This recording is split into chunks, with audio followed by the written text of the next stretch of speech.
TGIF Warriors. Hope everyone had a good week. Hi, Kevin. So interesting. Gold tried both sides of the formation here and then here. And when the dollar turned back up, gold, to me, at least right now, looks like a false breakout. So we'll see. It's all dependent upon this, I believe. Okay. So for gold to break out, we need this to be something like this. And then, down here, which is, we held 50% before the bounce. May If we do something like this, we could test the 61.8 level at 92.46. But if this was it, if this was the dollar pullback before we head up towards 95 and a half, 96, and I'd assume that we could have a breakdown in gold. And actually, silver is weaker, looks a little weaker, and the gold silver ratio. Where are you? Here. Trying to turn up. We've had this bounce from 69. Let's look at a little longer time frame. I mean, there's really not a lot you could say, but it's pretty quiet down here after a tremendous move from here. So, we could be grinding out some type of rounding bottom here, although the RSI number on the daily at the low um, wasn't ideal. If we had one more low, I think it would be, and we hold 30 on the next low. Hi, Shepard. Hello, Money. How are you? Your Money reminds me of that movie Swingers with John Favreau and his buddy, and they go to Vegas, and he calls the guy Money. So, with this happening and a little, you like it, Joe? Huh? Did you ever have a girlfriend that took you 6 years to get over? Hi, Alexander. Okay. So EG was a trade of the week. Coincidentally, last time we stopped at 61.8. Maybe, maybe Stell's right up here at 78.6 and you risk the high of the move. Yeah, that's it, Joe. You're so money you don't even know it. Okay, so this was really a tremendous week. So powerful once it got over 89.40. And, this told you that if you wanted to fade the dollar, you did it with this, right? Not with this. Fade the dollar. So, not with this. That's why EG is so important. You could have been bearish the dollar and bought cable and lost money. So, trade selection, very important. Yen's still working its way in, this triangle that Blake has shown, that the team has shown on chart of the week. USD CAD holding up okay. See what kind of week we're having in here in Canada. There's your daily. There's your weekly. It is Friday, isn't it? So we have an up week. The off number was 30.91. That true? So we have a 2 week reversal in Canada. Hi, Ignatius, Hugo, Monica. So this is a decent signal on a 2 week turn. We're closing above the close from 2 Fridays ago. A little bit of a wick, but it's trying to get back inside this trend line. And you would think that, with what crude has done, it would have done better. But um, there's still a chance, especially if the dollar is turning good up here, turning good from here. Here's your 4 hour. If we have something like this from here in the dollar, it's going to take you up towards this 95.50 or so. Of course, we still need to take out this high, close above 94 for that to happen. So I see two scenarios, either A, B, C, and then we go, or this was it, just a 50% pullback. Same thing in euro. It stalled right at the off number. So, here's an example of the off number. It was a target for me. The off number this week was 1904, and the high was 1917. So just a little bit above the 61.8. Came off pretty good. So let's see what happens here. This could just be a little failing rally, and we head back down. I'd say back under 118. There's problems in euro. That should take us back down to this space or lower. So that, the jury's out. I think we'll know next week. We're getting a pop in equities. When the dollar recovered, equities sold off. So it's all about the dollar. They're probably, that's one thing they could sacrifice that would be invisible is to sacrifice the dollar. So, that's probably a better question for Steve Volge or Stell. So, I'm not that great at figuring out, Fed stuff and what it means to the market. Thanks for the question, though. Wrong person. You guys know we have this big event coming up, right? So, what a lineup, Peter Schiff and Danielle interviewed Mark, Peter several times, Jack a few times, never interviewed Anthony. Lynn, I had scheduled for April at our last, when we had our last summit. I had to cancel her. I'm glad you guys got her back. Michael Guyad, they're Shy Girl. Okay. Ashraf is a lot of fun to interview. Stephen Goldstein, I've never interviewed. Daniel Lakel, I have. Haven't interviewed Axel or Chris Pulver, Chris Weston. I think Brett I have. So, and we have like great sponsors for this. So, you guys want to get registered for this. And if you can, if you're active on Twitter, you just take this ad, retweet what I have in my stream or any of the team. I just retweeted Blake's. So I can't remember a summit with this many, what they call it in Hollywood when you're on the A list or something. These are all A listers. Okay, so uh, this link, yeah, maybe one of the team will put it in I'm gonna do it right now. Good morning. there. See, Still's on it.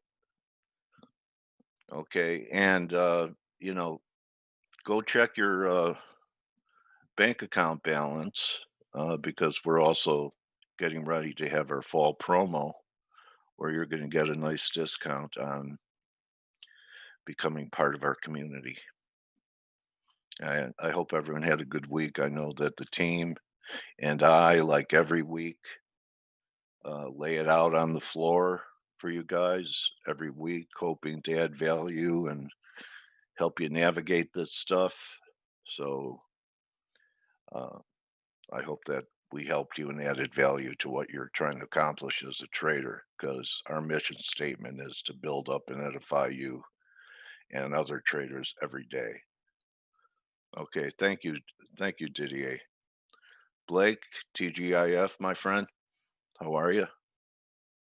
How's your microphone? Hey, can you hear me? Yeah, I can Hey. hear you. Sound like, Howard Stern. That big.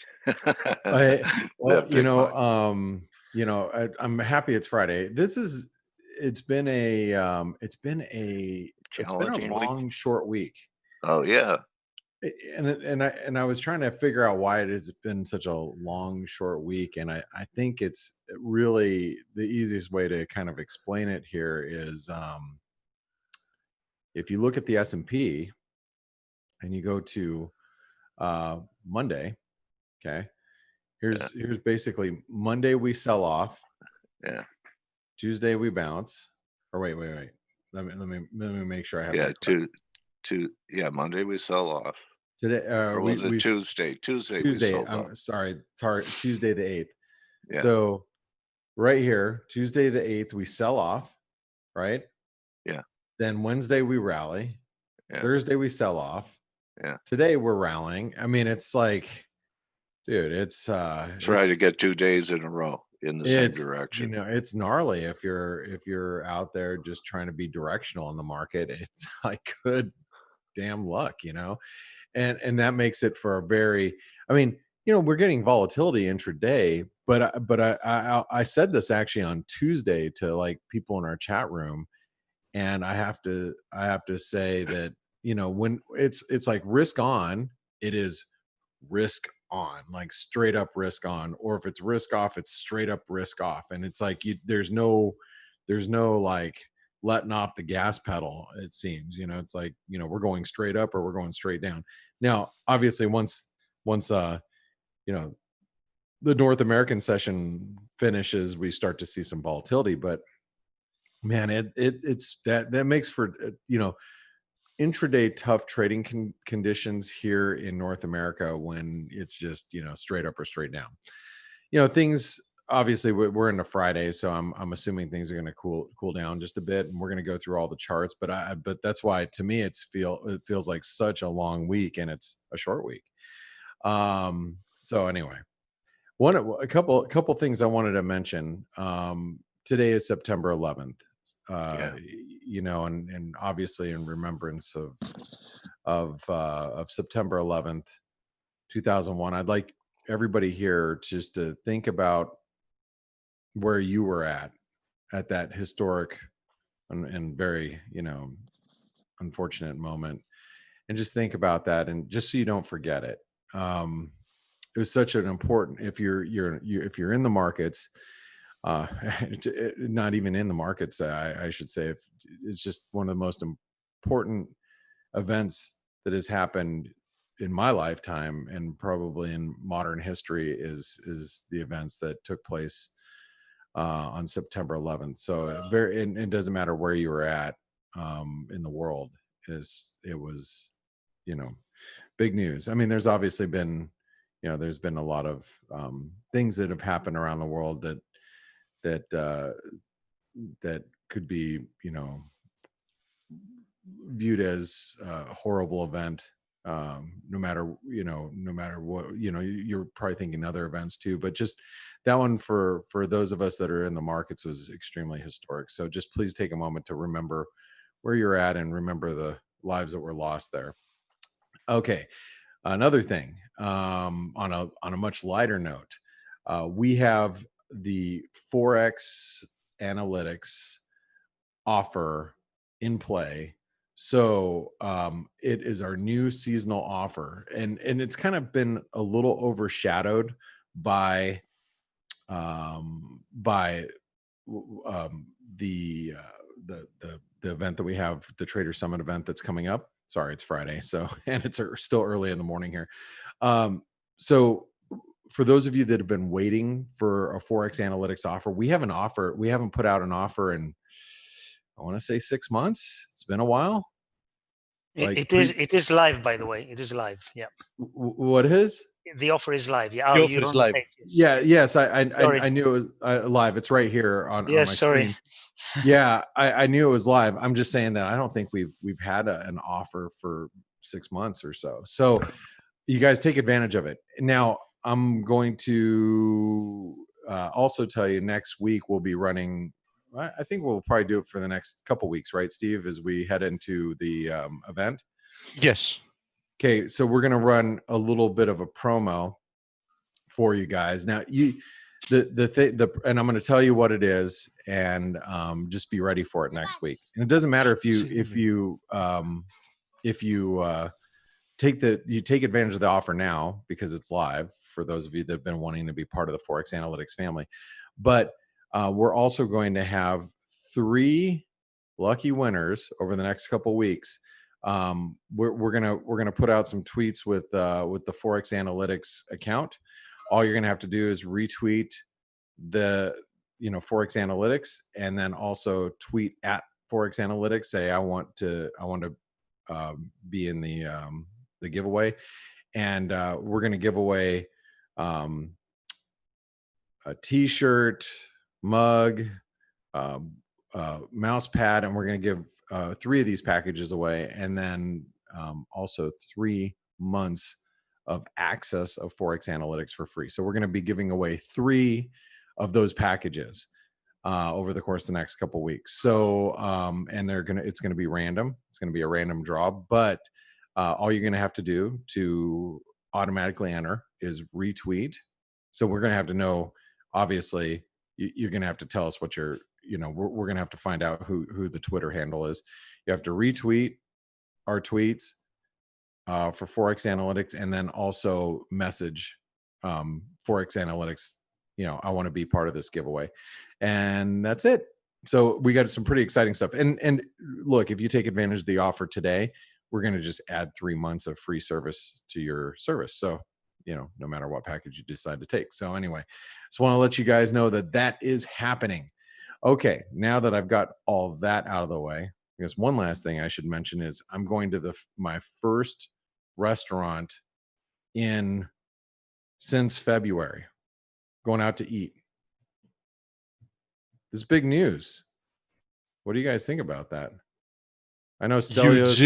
You GDP booster. I don't think McDonald's qualifies as a restaurant. No, this is going to be the first sit-down restaurant we're going to. We're going to be sitting outside, but enjoy, Blake. Yeah, it's my wife and I's 17-year anniversary. We've been together like 400 years, but married 17. So congratulations. Thanks. All right. Anyway, that's the last bit of exciting news I got for you guys. All right.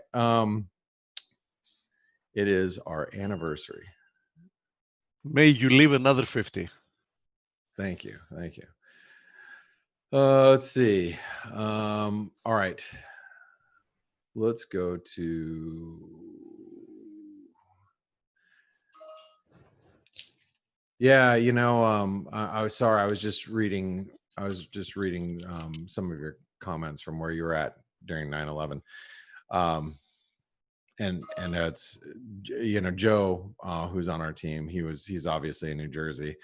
I was actually on my trading floor in Dallas, Texas, because obviously I'd get to the office as the futures were opening.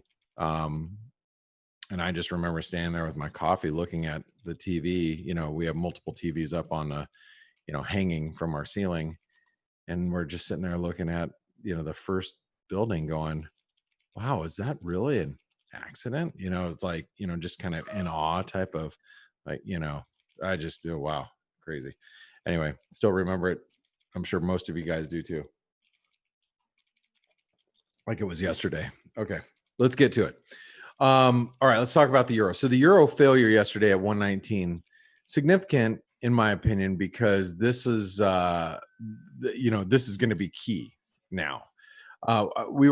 Yesterday we were talking about some resistance at the 118.50, which is a 38% retracement. But because we hit the 618, now we're probably looking more to like a consolidation. So 119.10 is going to be, in my opinion, pretty significant resistance. Now support is going to be 117.50. I doubt we're going to 117.50 today. I think 118 is going to,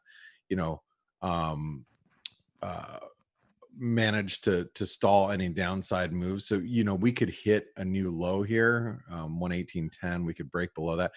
I just don't think we're going to get much below 118 today. 117.50 is the big kahuna though. If we break through that, that's where it gets a little dangerous for euro longs. Let's talk about the cable. Obviously the cable got just absolutely destroyed yesterday. There is a there was an article, and maybe one of you guys in the UK could you know talk about this article that's been included in you know the Brexit negotiations, which in essence it really feels, and maybe Stelios might be able to talk a little bit about it. It basically is like it pretty much puts a no deal Brexit on the table, and it's like almost feels like that Boris Johnson is pushing for that. Like he just wants just a break. I don't know. Anyway, the cable's been under some severe pressure, and now we're below upward sloping trend lines. We're at 128. I think the risk is now that we could continue lower to like the 618, as early as today, which would be 127.13, and I think that's the next level support if we continue to break down. Now, if the cable gets a little bit of a bounce or a little bit of reprieve here, 129 should cap the rallies. That's the underside of that trend line, and also the previous support. So I'm going to write down 129 as being resistance, and I'm going to have to put that the cable has gone from bullish to bearish rather quickly.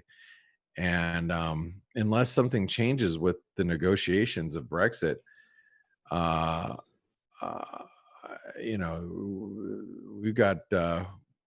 we've got some serious serious issues here for on the bullish side. All right, let's go over to the Aussie. Aussie capped at 73.10, support at 72. I think we've written down the same numbers for the last couple of days. Nothing's changed here. And I fluctuate from going to bullish to range. It's like I kind of want to say that we're bullish because we're in this ascending channel, but at the same time, the bullish trend is really difficult unless you're buying a severe dip. Like you get back down here towards 71.50, that seems like a more logical place to be long the Aussie rather than being long up here towards resistance. So anyway, I'm going to keep it on range for now. Kiwi, and I obviously struggle with this too. Same here, 66, 67, same deal as yesterday. Slight up ascending channel, but would you rather be long down here or up here? I mean, I'd rather be long down here, not up here. So that's the problem I have with the Kiwi right now. What is it? 60, 66.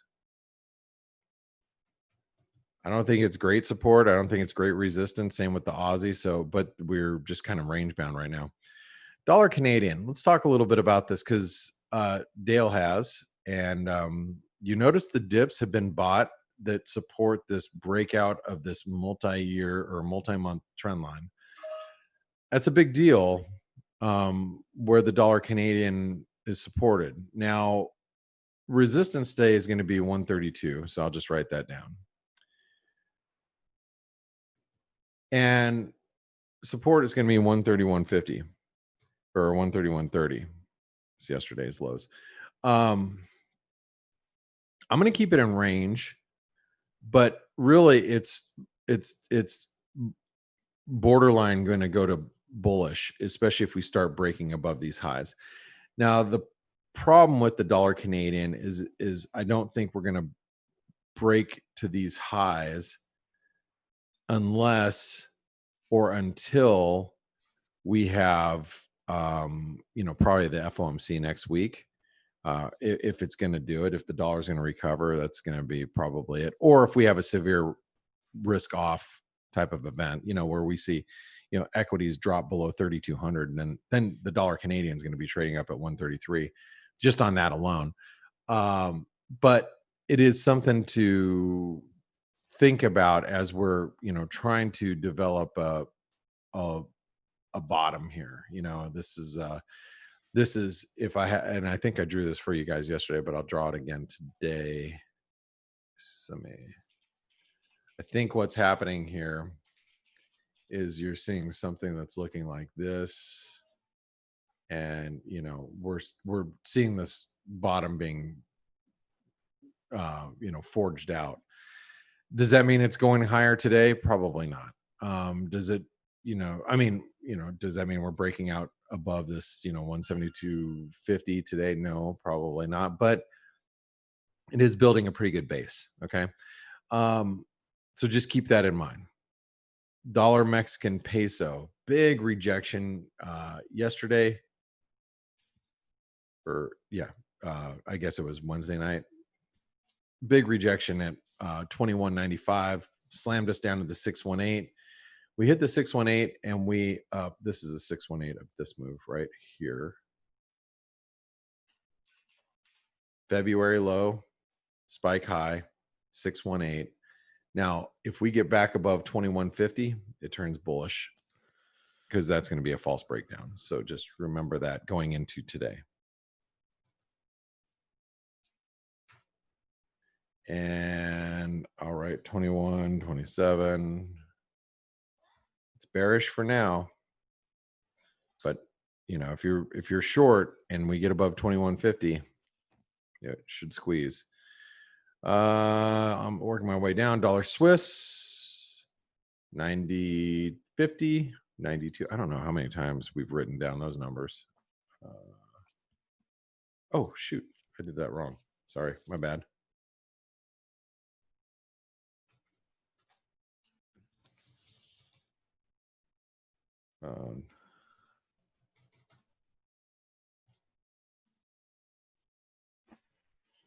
$90.50, 92. You know what? That is still bearish. Well, we're below 92. But one of the things about this is kind of like the dollar Canadian. It's we're building a pretty darn good base here. So a break back above 92 would be bullish. I mean, we would rally for probably a couple hundred pips, I would think. But anyway, something to think about.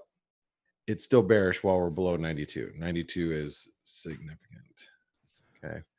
Dollar yen, same thing as yesterday, except we're going to have to bring down the resistance a little bit. So 106.40, 105.75.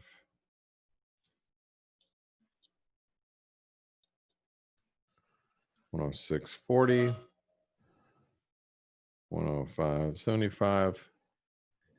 Yeah, you never know. We might get a breakout sooner or later. I don't think it's going to happen today, but who knows? We do have inflation Option data. guys would buy volatility spreads here, Blake. Yeah, I mean, that's one. It's hard to do it on the yen, though, man. Yeah. I don't know what's going to move the needle, Well, I guess the FOMC next week, but because you don't know which way it's going to break out. So you get long a put, you get long a call, and yeah, with the idea that one's going to compensate more than compensate for the other. yeah. I mean, you cut one loose, right? Yeah. Yeah. I mean, you could do that. You could see we're winding up though. That's for sure. Yeah. Or you just wait for one of these two lines to break. That's why I have that. Yeah. Unless you're sleeping. Yeah. All right. Let's go over to the euro dollar. We have news coming out, right, guys? We have inflation. Yes, we do. 1 minute. Okay. So this is data flash. This is what you get with Forex Analytics. Here is Bloomberg. Oops, shoot. Let me move this over really quick. I did not mean to do what I just did, but okay. There's data flash. You know what? Hold on. Put this on a 1 minute chart. Okay, there's data flash. There's Bloomberg.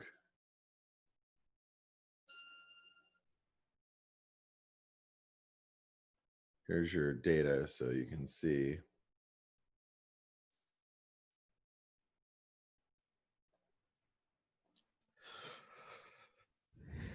Okay.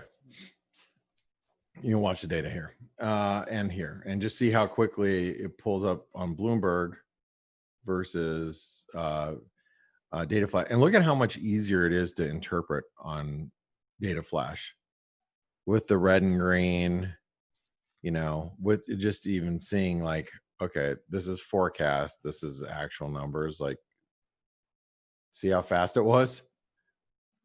Good inflation data. Euro dropped a little bit. It's all green, but just 0.1 better. Actually, no, Yeah, 0.2. but still, you yeah. know, people are Yeah. like, hey, you know, that they're going to factor that into the Fed's decision next week, right? Yes, that's correct. That's the important thing, is that the Fed is meeting next week.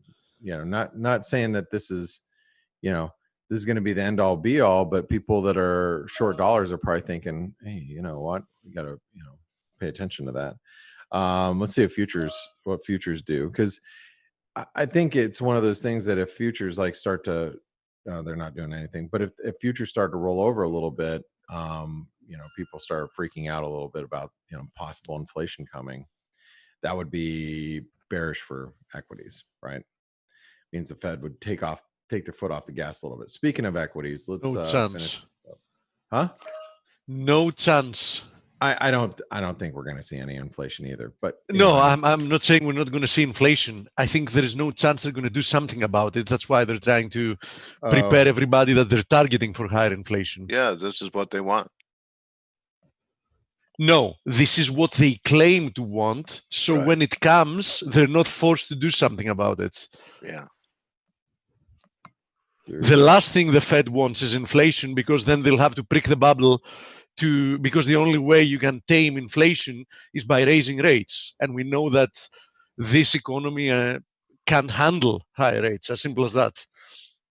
Yep, it can't. We're going to stay low forever until Jerome Powell's out of his position, and he can say, all right, your problem, not mine. I'm done. Okay. 1966, just so you guys know, by the way, Goldman's long gold. They got long yesterday. Like they got long, and they said that their stops are below 1907, I think is what they said. Wow. So I'm going to tell you this right now about gold. I'm going to tell you this about gold. I think everybody's stops are below 1900. If you're long gold, your stops are below 1900. Period. End of story. There's no like if and or buts about that. If you're trading gold, right? So my 2 cents about gold is if we break through 1900, there's going to be hell to pay for longs. And, you know, when I say that, I'm talking, you know, we would see at least 100, maybe 200 points drop. There's a net pocket to 1820. The next area of support is at 1820, actually. Yeah, I would say that this would happen. You know, something like this. It would be like whoop, you know, just a vacuum. That's a good way to look at it, right?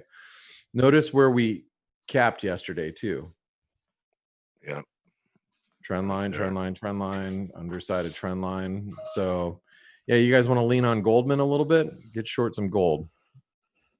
I don't know if that's the smartest idea, but you know, whoops. They're all Goldmans. I think while we're above, this has got to be bullish. As I was doing this while Steve was talking, here's the S&P, and I'll just briefly just say this again about the S&P, or I'll kind of elaborate what I put on Twitter yesterday. Shoulder, head, shoulder. People trying to play it long down here. I think if we break through 33 and a quarter, then you've got some problems. Now, also, if you just look that we just broke out of this channel, which now risks a move lower, and then I should probably write.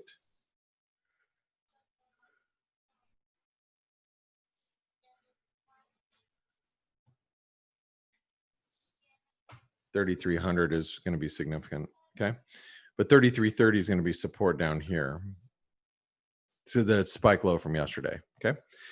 All right. Where am I at? Where's your next support level, Blake, underneath that low that we had this week? The below 3,300? Yeah. Oh, I think we see the 200-day then. So if we break through this week's lows, yeah, we should see this. Okay. Wow. See the 200-day? See this trend line? 3,100, 3080. Yeah. Yeah. So I percentage wise, you know, what is that? 2%? No, 6% actually. About another 6% drop. So that seems pretty logical to me, actually. Thank you. I don't think it's happening today, but you never know. You know, I mean, I don't think we're going to break down today, is what I'm saying. I know we're not dropping 6% today. I'm just saying that I don't think we're going to be even testing those levels today. But it's Friday, man. It's freaky, and it's September 11th. You know, so dollar index. So you never can tell.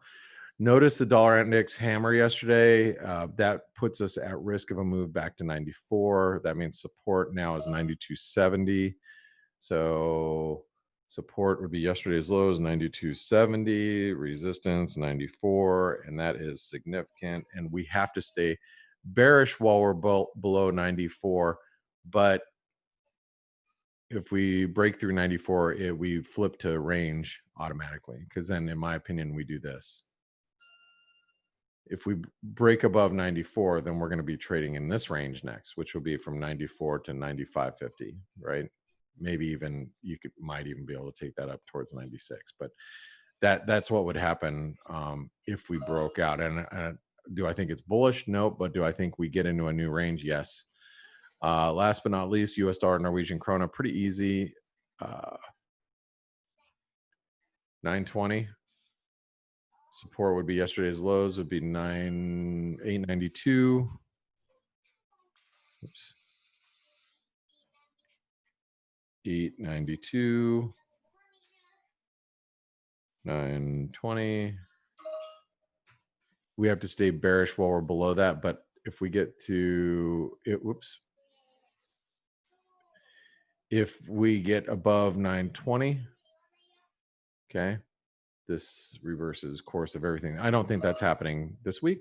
That's probably for next week, following the FOMC if it happens. But you know what I'm saying. That's all possible.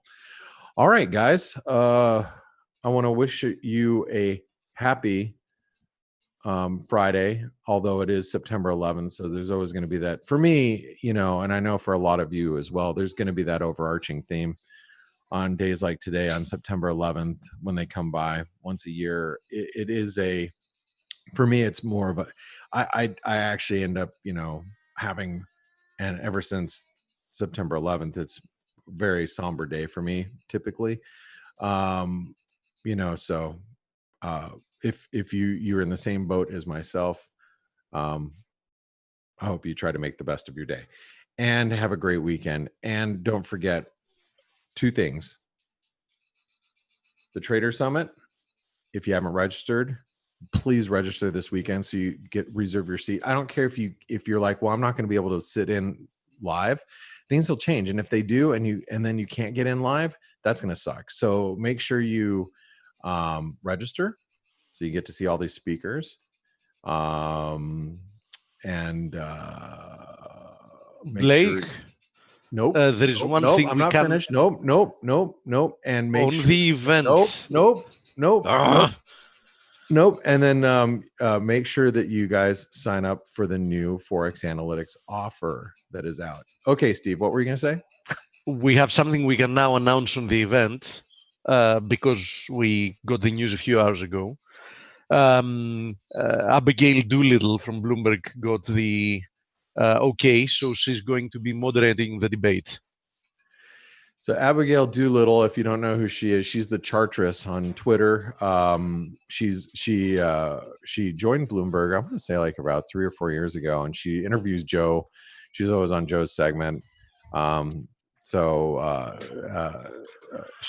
on Bloomberg every day. Charting Futures, I think is what it is. Her show is. Anyway, yeah. So she'll be hosting the debate between these 4 gentlemen. So pretty exciting stuff.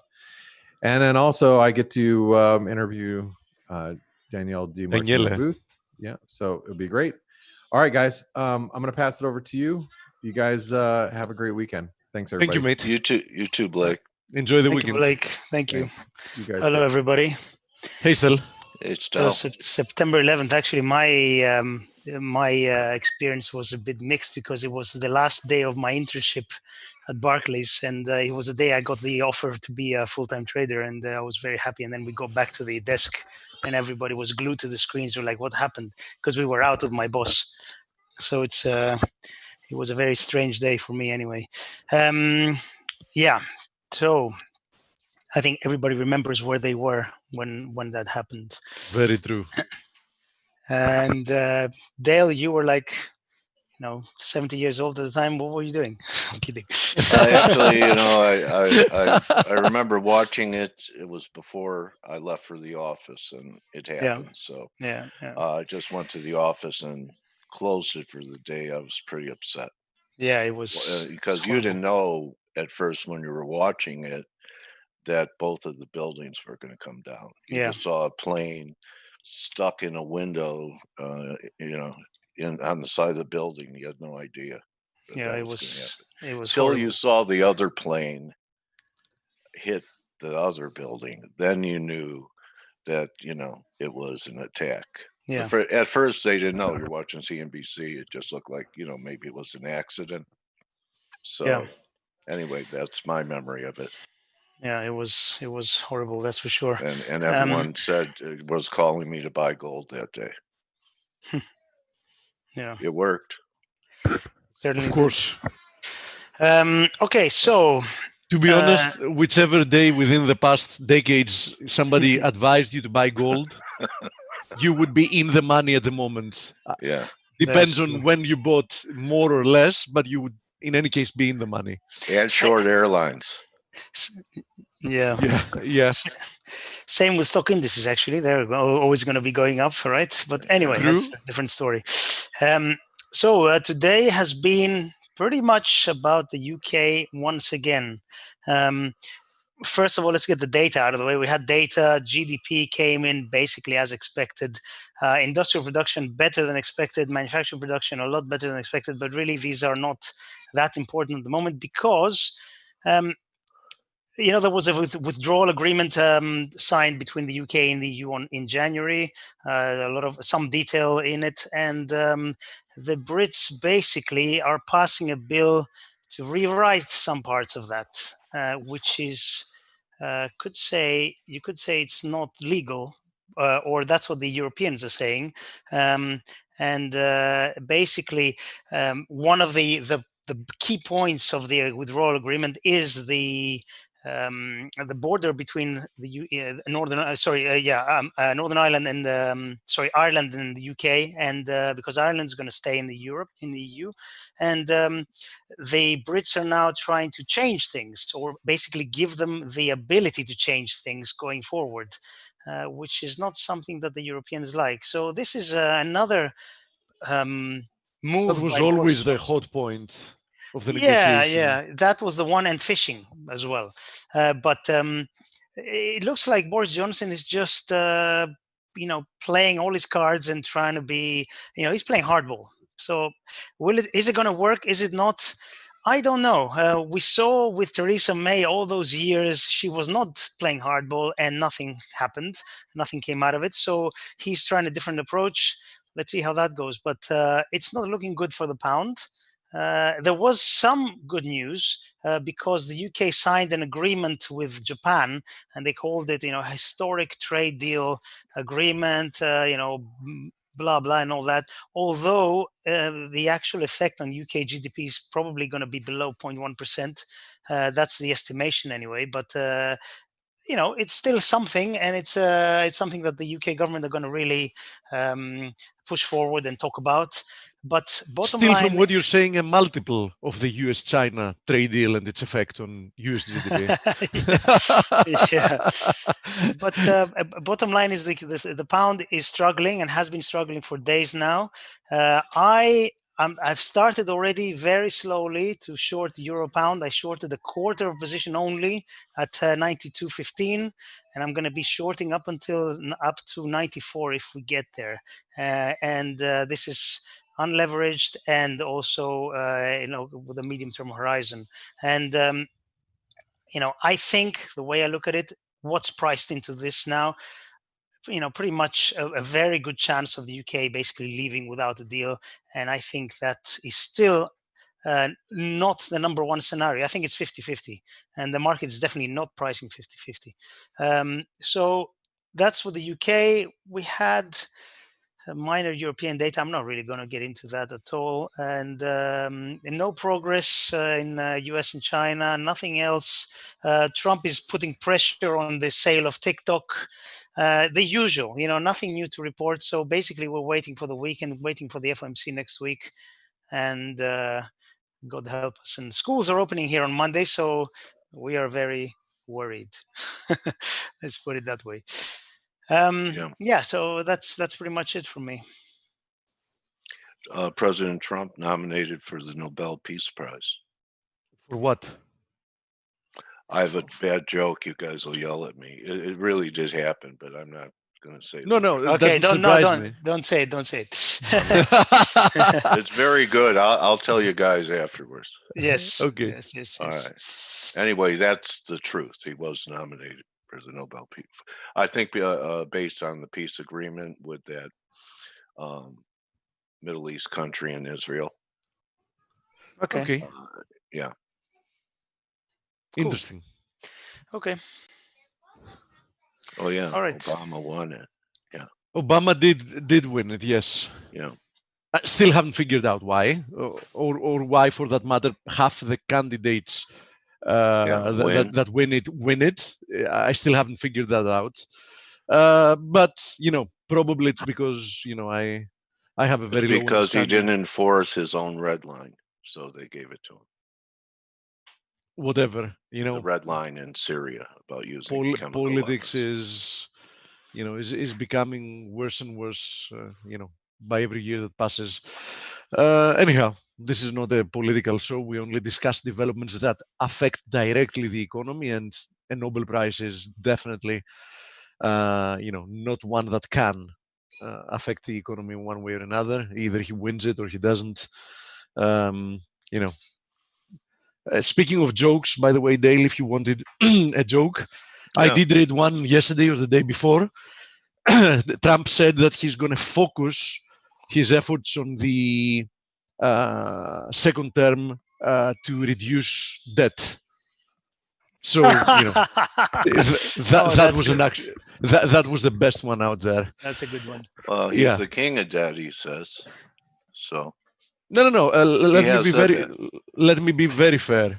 I don't see any difference between Trump and the previous presidents. They've all been doing the exact same thing, exponentially increasing the deficits and the debts based on where they initially found them. So it's, the progression is geometrical, so it is exponential, but more or less it's the same, equation of exponential progression. Ziggy said he meant reduce his debt. Anyhow. That's a good one. Ziggy always has good jokes. Anyhow. He's a character.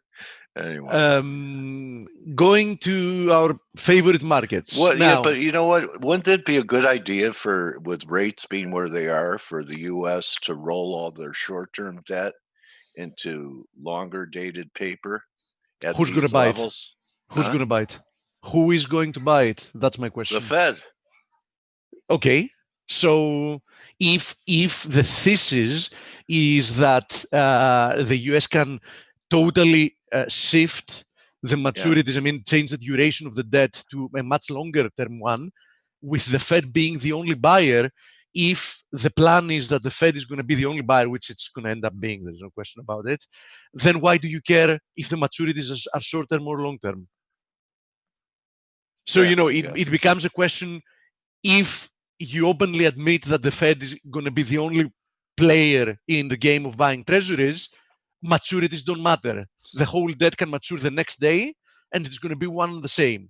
If the plan is that the Fed should not be the only buyer of US debt, and you try under that pretense to roll over the debt and gather people around and tell them, listen, we've been telling you the following things. A, we want to really increase inflation. That's our effort. We don't know if we're going to succeed, but that's what we're going to be trying to do. And two, how would you feel about buying 30-year promises to repay you in dollars in 30 years, with taking into account our intention to increase inflation? Who's going to buy the debt? Who's going to buy the debt, and at what price? Okay, well, we should do that as individuals. Roll our short-term debt into long-term debt. Yeah, I mean, on an individual basis, it makes sense. And Yeah. people that do have the credit rating to do so, yeah, Yeah. they should be doing so, because in essence, you'll have inflation working in your favor, right? Right. People in essence that get mortgages as we speak, 30-year mortgages with rates of like 3%, some in some cases Yeah. below 3%. Also considering the fact that interest payments are tax deductible, so you have to put that in the equation as well. In my opinion, are actually borrowing money at a negative real rate. Yeah. That's Yeah. So in That's probably essence, what's still fueling the real estate markets globally. yes. So in essence, they're more or less paying you to buy yourself a house.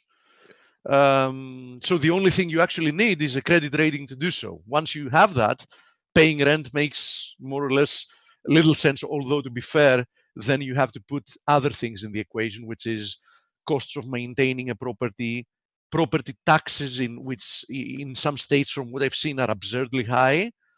So if you put these considerations in the equation, depends on what kind of house you want to live in. The cost benefit analysis might, in some cases, change substantially. But if we assume that there were no, taxes, state taxes on property, then it would be much, simpler to say that, renting would make zero sense. Everybody should be buying, everybody that can actually take a mortgage. House prices will plummet when any inflation kicks in with subsequent interest rate hikes. Fixed rate is not that cheap. I actually haven't seen where fixed rates are in the US at the moment, but I would assume that they should also be probably, rather logical, I would say. Worst case scenario, you can protect yourself. There are ways that you can protect yourself or hedge your exposure, your mortgage exposure, and it's still rather cheap to do, I would have to say. Inflation is going to obviously, greatly affect prices. This is not a conversation about real estate. If you want my opinion, what inflation is going to be due to asset prices, in my opinion, what inflation is going to do to asset prices, houses, in this case, real estate, I think that the nominal prices are, of course, going to increase. Will they increase, to match up with inflation? Probably not.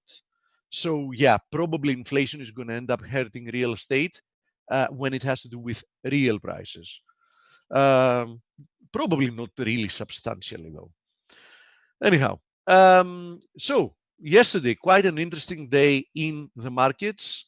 A lot of enthusiasm the day before that. All the buy the dippers really thought that S&P finding support in this support area, closing above it, because intraday, the day before yesterday, it actually penetrated through this confluence of supports, 50 DMA and horizontal support resistance area. So many of them got enthusiastic with the rebound yesterday, only for the day before yesterday, only for yesterday to come and, in essence, erase almost all the gains. I do think that if we moved on a 4-hour chart, I do think that there is a very good chance that equities are going to keep failing from here. I'm monitoring this ascending trend line supporting the S&P. The Nasdaq, though, has already broken through this channel. And if you remember, one of the last things I said in yesterday's webinar, I looked at the Nasdaq daily chart actually, and I said that having to do with indices, be careful. Yesterday we were actually testing that trend line when the webinar was finishing. I said that be careful because today is going to be a super important day. We're back testing this broken channels trend line support as resistance, and if we get rejected from here, that's going to be a bearish development, and that's exactly what happened.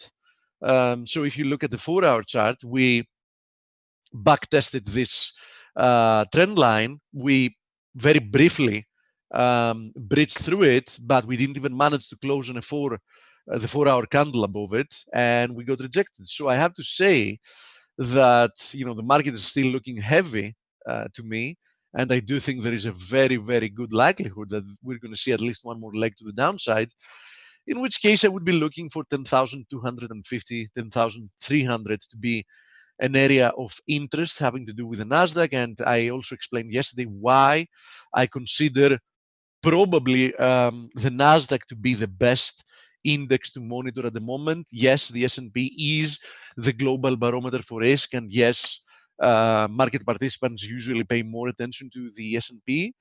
But knowing that the Nasdaq and very specifically like a very few selected stocks in the Nasdaq were the main reason why we had that prolonged rally in the end, despite the abysmal breadth from the market. I mean, we had a lot more equities actually um, uh, dropping in price and a lot less going higher. But these few selected stocks, due to their weight on the index, actually kept pulling the market higher and higher. So I do believe that now that they've turned lower, the Nasdaq is probably leading the way to the downside as well. Now, of course, there are a lot of people that believe that this can prove to be a healthy rotation out of these stocks, momentum stocks, extremely overbought stocks, that went into this mania phase, also based on the premise that these are the stay-at-home stocks. Many of them did benefit, obviously, from lockdowns, like Amazon and Netflix. Now, of course, somebody would ask, okay, but what does Apple have to do with that? I mean, it doesn't. To be honest, some of them just benefited from the fact that people were looking in big companies to invest and hold, companies that actually had a good track record of performance during the past few years, and Apple was one of these cases. Because to be fair, I mean, Apple sells products that mostly have to do with discretionary spending. I mean, people just won't buy a new iPhone if they've lost their jobs. Hopefully, they're not buying new iPhones if they're just losing their jobs. I mean, they will hold to the previous one and hope that next year is going to be a better year to change it. But as I said, many things in this market don't make much sense. In any case, Nasdaq should be leading lower. Do I think that somebody should buy into the idea that there's going to be a rotation out of stay-at-home stocks to more traditional stocks, like, let's say, battered down stocks at the Russell or Dow Jones or whatever? I'm extremely skeptical. And the reason I'm extremely skeptical is because I have no concrete proof that we're really, really close in having a vaccine in place. I mean, I think best case scenario, it might take more, quite a few more months. And even when we get some type of a vaccine out, counting myself as well, I'm very skeptical in the way everything has been pushed forward in timelines. So personally, since I'm not like a sensitive group, either due to age or pre-existing conditions, I'm going to be waiting a little bit before I get myself vaccinated, and I'm sure I'm not the exception. So considering that and the fact that the flu season begins shortly, in a month or so, in the northern hemisphere, I would tend to believe that it's quite hard that we're going to see COVID cases just moving substantially lower, decreasing substantially during the months of, like, let's say, October and November and December. So I think it's probably premature for people to be looking into rotating in from tech stocks and stay-home stocks to other stocks. So that, for all these reasons, I do believe that the Nasdaq is a good indicator of what's going to be happening here in the markets.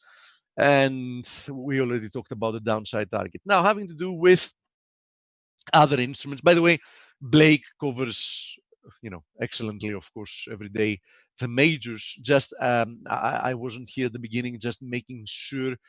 Having to do with the cable, I had this very interesting confluence of supports at 128.40, 128.50.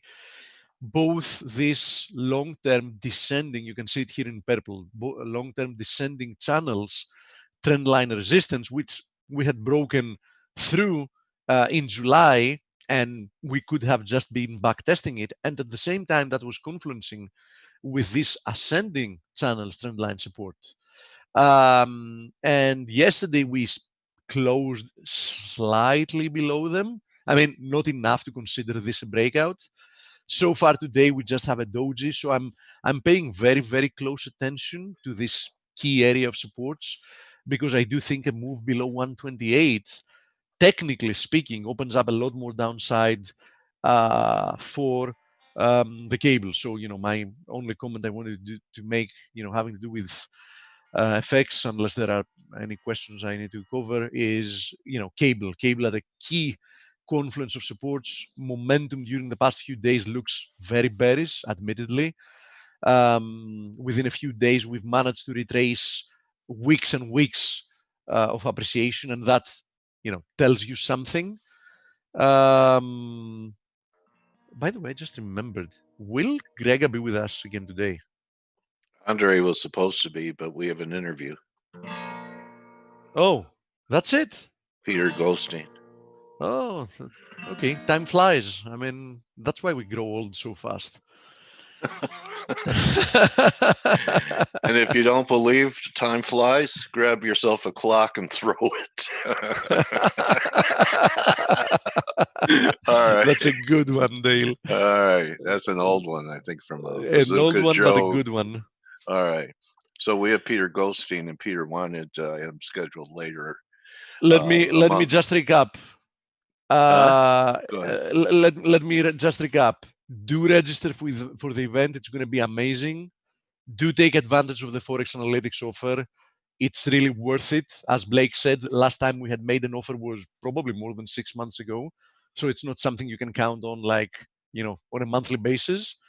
For example, the annual plan, you pay for 7 months, you get 12 months.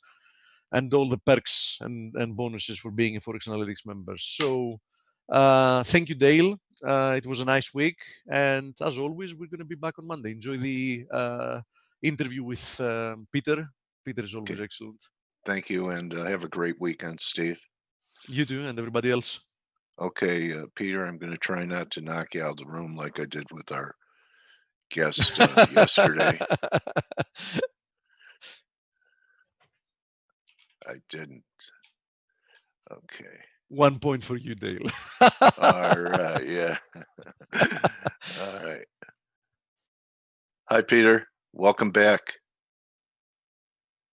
Have you unmuted him? I asked him to unmute. Hi, Peter. Good morning, Dale. How are you? All right, there you are. Nice to see you. I know when you get a hold of me on Twitter and say you want you want to come on, it's because there's something that you want to document.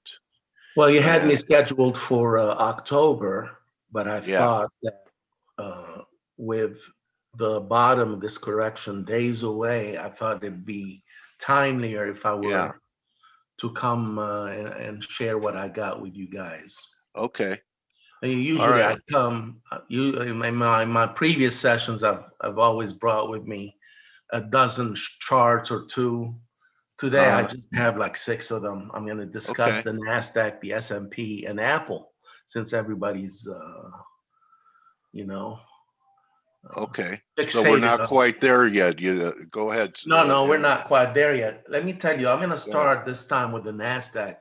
I usually start with the S&P because the NASDAQ is giving me much more clarity on the lower time frames. And so I'm going to start here with the monthly chart going back to 1985 when the NASDAQ was incepted. And, the low I could find on my chart was like 106 or so. And for all practical purposes, that's good enough. Okay. And so the first 15 years of the NASDAQ, we saw it rise to 5,000. And then we had the dot-com bubble burst, and that shaved off, 80% of it or so. Right. And then we had a,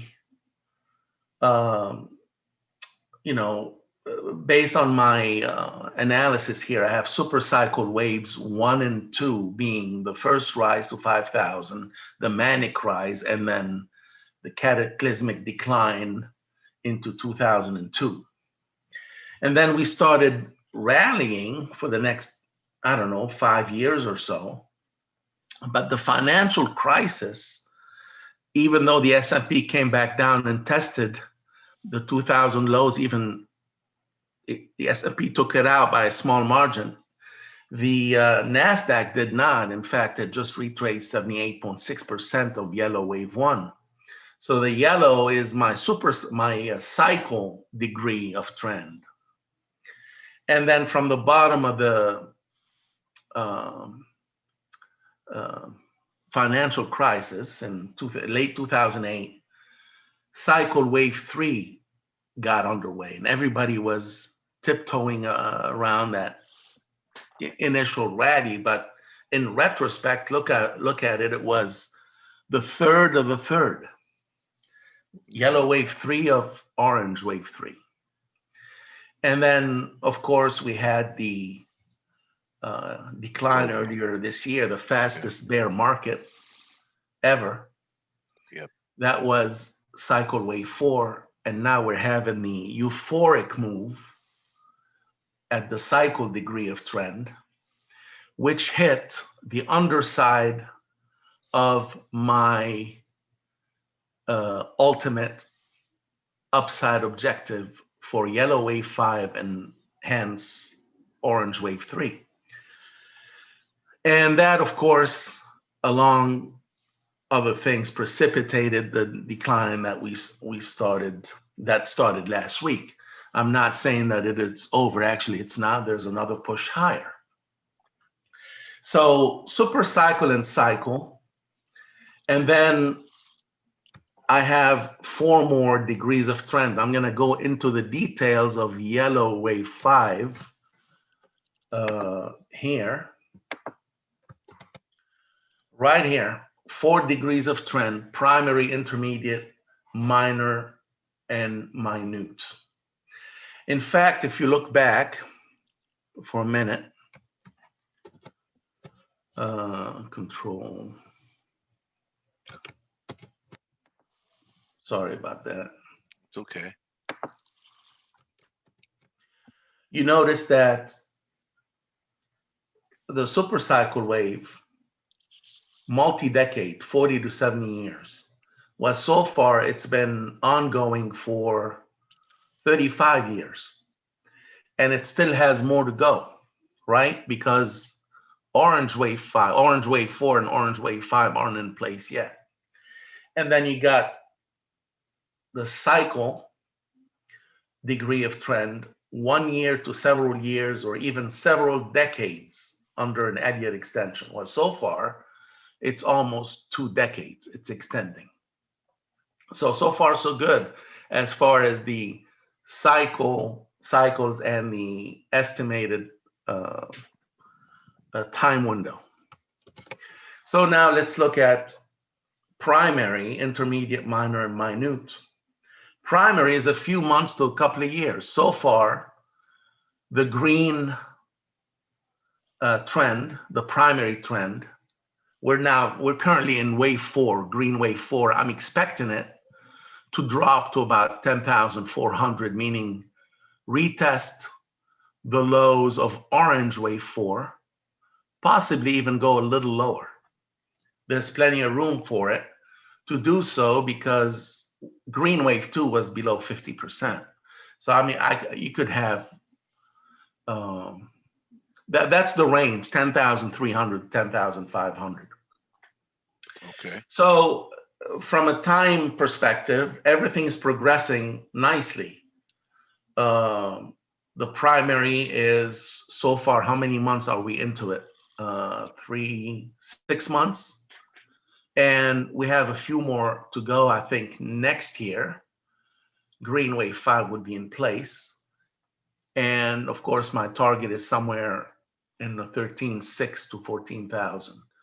And you think that'll be next year, Peter? Yeah, because what's happening is you're in the euphoric stage of the cycle wave. That's look at the slope. It's almost 90%. It's practically 90% on my chart. Parabolic. So we are 3/4 of the way to my target, and we've done this in 6 months. So give it another 6 months, because maybe towards the end it's going to slow down a bit, and you have elections, what have you. So I think next year, once there is a vaccine, everything is priced in at that point, and the market, from a valuation perspective, is crazy right now. If you look at the S&P earnings estimates, we're trading currently at 30 times, and not only that, we're pricing in not just the end of 2021, but beyond that. So we're pricing in estimates 2 years out, assuming nothing's going to happen. So just like they did earlier this year, the estimates were going out of, they're just out of outlandish estimates. And everybody was calling for 3,700 and 3,800 and this and that. And then from 3,400, we dropped 35%. So they extrapolate, and they keep extrapolating until they're wrong. And they were wrong earlier this year. They're going to be wrong again in a few months. So moving forward, this is what's given me a lot of clarity. Again, I'm looking for the NASDAQ to bottom around 10,400, meaning the bottom of the orange wave 4, which in a way would be a back test of the horizontal red line, the top one. That's the value area high for 2020. So it's a back test of the breakout. Interesting. Now, to the S&P, the same thing. Went back to the 1930s. The bottom, the lowest price I could find, was $4.43 back in the 1932, I think, or something. And that was also good enough for all practical purposes. We had a sideways wave 2 that consumed 9 years, 8 or 9 years. And then we had the shortest wave 4 ever, and the reason being is that the momentum that carried us all the way to the top of wave 3, those who weren't riding that rally found it to be a great opportunity to get back in. And also you have unprecedented stimulus measures that the ones implemented 15, 20 years ago pale in comparison to. In other words, what did they do back then? They lowered interest rates. Here, they're buying every bond conceivable, since when does the Fed buy ETFs? Yeah. And it's crazy what they've put behind all this, and send people checks and so on and so forth. So it was the fastest rebound ever. No one could believe it. We hit a little snag, but I am expecting the S&P to bottom very soon, probably next week, because you have a Fed meeting, you have the Apple event and all that. I think it will bottom somewhere between 32.30 and 32.70. Let's call it 32.50 for all intents and purposes. And from there on, I think we're going to go north of 4,000, as high as 42 or 4,300. Now, the interesting thing is that the bear market really wasn't just a month long, okay? Because the S&P 500 isn't all the stock market. You have the transports and the Russell 2000. Those really topped in the third quarter of 2018. Their bear market has been ongoing since then, and it took a year and a half to complete. So when I see people say that that's the shortest bear market ever, well, you're just looking at the S&P. You're only looking at the Nasdaq. But other facets, other areas of the market has been in a bear market for much Right. longer than a month. And isn't there like a different S&P measurement, Peter? I don't know. Is it the non-cap weighted? And Yeah, then you can the do the value equal line? weighted. Equal weighted, yeah. Equal weighted, you can do the one excluding the mega caps and tech and all those crazy things, because all these, the mega caps and all these cult stocks, they distort the overall picture. Everybody gauges the market using the S&P 500, where you have Apple with, I don't know, what's the weighting of Apple in the S&P, 6% or something? I'm not sure. I know in the NASDAQ, it's like 11 or 13%, something like that. I don't recall. Anyways, I am expecting it to bottom in the 3,200 somewhere. 3,250 is a rough estimate. Now, this, of course, is the monthly chart going back to 1932. This is the weekly chart. And as a trend follower, I use 2 moving averages personally to gauge the intermediate trend and the short-term trend. The green line, of course, is the 50, a period moving average, which is the 50-week here.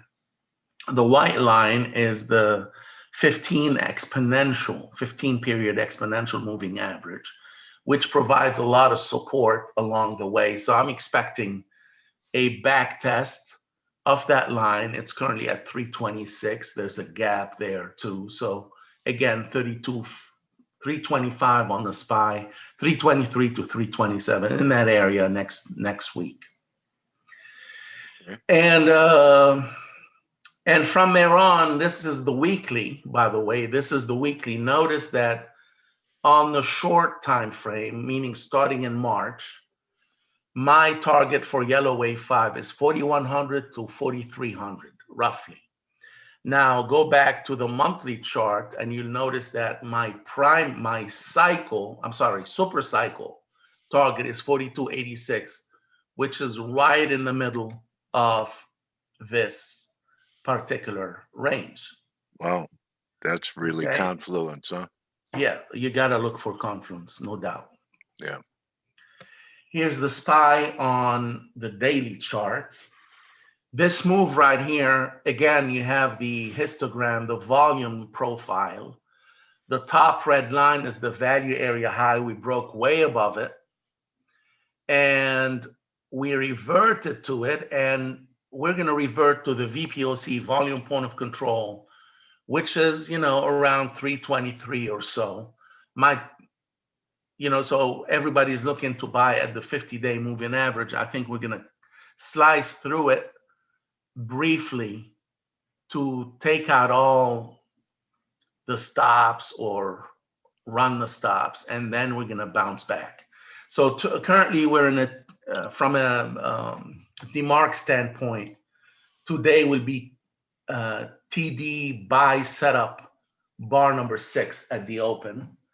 6 is today, 7, 8, 9. If we get to 9 and it doesn't get negated by a bullish price flip, 7, 8, 9 would be Wednesday, which is when the Fed meeting ends. And Tuesday, of course, is the Apple event, the iPhone. So all these things, they happen around events. And of course, you have the a new earnings season to start a couple of weeks after that. So this is a nice flush out ahead of the next earnings season. So now let me talk about Apple. It's the last chart I have. Here's Apple. it was an incredible run because I never expected yellow wave 5 to exceed 460 to 480. It went, I don't know, 80 points over that, 60 to 80 points over that. Yeah. So we broke out of this rising wedge. What an overthrow. And so you're looking overthrew for big jagged. time. And I saw it, that I knew, I looked into the details and I saw that happening. But I've never seen a fifth wave explode like that. And the reason it exploded is because it's part of the purple or pink third wave. Purple, I would say. Yeah, okay. So because it's part of the, and so now because wave 2 was about, the purple wave 2 was about 40, 50%, 40, I think it was 45 or 40.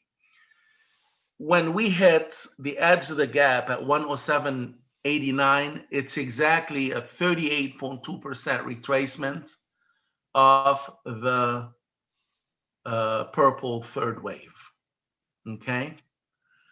And so that's exactly, so in essence, this is a reversion to the mean. We're coming back down, and I don't know if that gap will get filled. My guess is that it won't get filled, but we'll come, maybe it will, maybe it won't, we'll see. So 108, maybe 107, 50-day moving average, and a back test of what? The top of the wedge. Yeah. From Like there, I'm expecting Apple to go to 160. Okay, that would be the equivalent of $640 pre-split. Okay. Okay. And after that, it's going to get decimated with the rest of the market. So Could this top before the rest of the market? It yeah, looks like, I've always found Apple to be the canary in the coal mine. yeah, so it could top before we're at 4,200 in the S&Ps and already be. Yeah, absolutely. Yeah. Okay. Absolutely. Absolutely. Interesting. So it led on the way up and it'll lead on the way down. Yeah, and the interesting thing about the February top is that it spent the entire month of February, forming a head and shoulders top and a double top at once. So it had a double top and a head and shoulders in the second peak of that double top. So it telegraphed all sorts of messages. And so I would really keep an eye on Apple, as well, what's going to happen towards the end too. The same behavior that we saw right here. Right. Okay. Parabolic. Yeah. Yeah.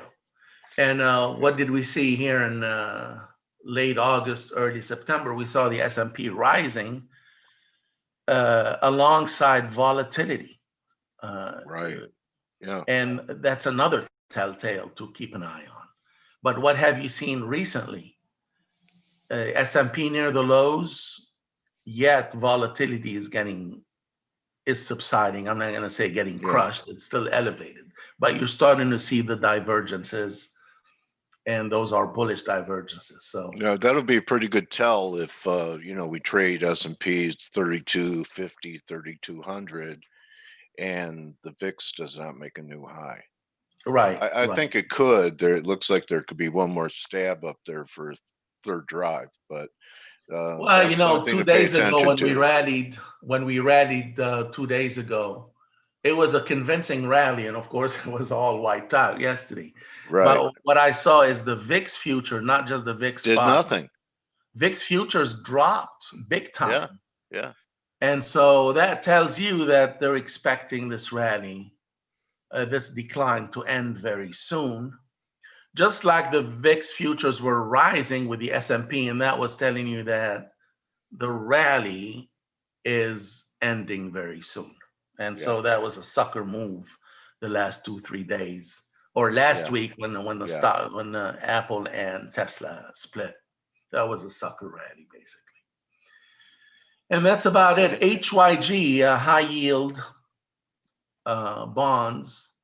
I'd keep an eye on that, because another telltale is when it gets to 87, 88. That's where I expect it to top. 87, 88, in that range. Over 87. You have a chart of it? I don't have a chart of HYG, Okay. Okay. unfortunately, but I wanted to mention it. Is that that's when you're going to start seeing the divergences working their way slowly over weeks and months. Okay, where we'll start to have rising yields, but it doesn't bother the market. And there'll be disintermediation for a year or so, Yeah. like we because had in '87, where yields Right. were going up and the market was going up until it Exactly. reached a tipping point. Exactly. Okay. 100%. See, I'm a mind reader. Plus, I could interpret what you're trying to say. No, it's because you're a lot more experienced in that area than I am. All right. Well, I tell you what a great presentation is. Is that it? That's all, short and concise. I didn't want to Oh go yeah, into, it's good. because timeliness is important for me. Yeah. And so anyways. Well, I'll just say, Peter, you've called a lot of inflection points here in our community, and that's why when you say, I want to get on, I find a way to do it because I know something's happening soon, and appreciate you reaching out to us to, edify our community with what you see coming right around the corner. Much appreciated. I always enjoy coming on, and we'll see you again in a couple of months. Okay, buddy. So there you go, everyone. That's Peter Goldstein's take on what's happening in equities. My trading warrior brother, Peter Goldstein, thank you, man. I hope that, you and everyone your work reaches are able to navigate this. I hope that you and your loved ones remain untouched by this virus. Do you have any view, like you think there is going to be a vaccine, Peter? You believe there's going to be one?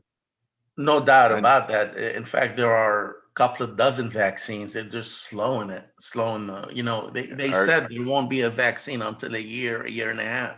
Yeah. So no matter what they say, it's all, we're going to have one in November, this and that. They said from the get-go, it's going to be in 2021. Yeah. And that's why I feel that once we're pricing in all that stuff, right? Once the vaccine is out, we're back to reality. There's nothing more to look forward to. It's going to be the top of the market. You know who else said something like that to me? Peter Boockvar. Right. Yeah, because the market is a discounting mechanism. It prices everything in, and eventually when it sells the news. Is it pricing in? What's the market pricing in on the election coming up here in less than 2 months? You know what? I called the Trump win in 2016 based on what I was seeing in the market. Right now, I don't think the market cares who's president. Okay. Yeah. Because as long as we have a transition of power. Yeah, and or a peaceful resolution to it. Yeah, I mean, the presidents don't make markets. They can't. I mean, they shouldn't be taking credit for what happens in the market. But let's say that Biden wins, okay? And first few months are transitional, everything is going on slowly. And then, what happens after that? Think about it. So I think whoever is president in 2021 is going to preside over one of the most miserable times from a stock market perspective. So you think that we complete all your super cycles in about a year? I know some people talking. Here's the interesting thing. I failed to mention something. Let me go back quickly and mention it because it's important. Let me go back to here. This is super cycle wave 5 in the NASDAQ would carry us to say 15 or 16,000. Okay, so the coming correction, the big drop, will be super cycle wave 4 followed by super cycle wave 5. But if you look at the S&P, super cycle wave 5 will be in place when super cycle wave 3 in the NASDAQ will be in place. What does that mean? That means when we drop down, it'll be super cycle wave 2 on the S&P, right? And then what will happen? When the NASDAQ gets to start its super cycle wave 5, the S&P will be starting a new cycle wave 1 of super cycle wave 3. So the S&P is going to retest the highs and drops again. It's going to go up and back down, similar to the sideways movement in the S&P that we saw in the first decade of this century. In other words, yellow wave 1 will begin once orange wave 1 begins. The top of yellow wave 5 is orange wave 1. We'll drop back down here and start yellow wave 1 of orange wave 3, and yellow wave 1 will retest the highs and then retraces much of it afterwards, while the NASDAQ is doing what? Completing its super cycle wave 5. So what I'm expecting is a very sideways decade. It's going to be a horrible decade, in my opinion. A lot of sideways movement for much of the decade. Okay. So it could be the lost decade again. Okay. All right. Well, having your roadmap won't be a lost decade for us. So thank you very much, Peter. All righty. Thank you very much. Have a great weekend. Everyone else, have a great weekend. Peter Goldstein, Hamashu is his name, and you can find him on Twitter at Peter Goldstein. So that's a wrap, everyone. Have a great weekend. Remember, don't just count your shares, count your blessings, and we'll see everyone on Monday. Thank you, Adios. You're very welcome. Thank you, Peter.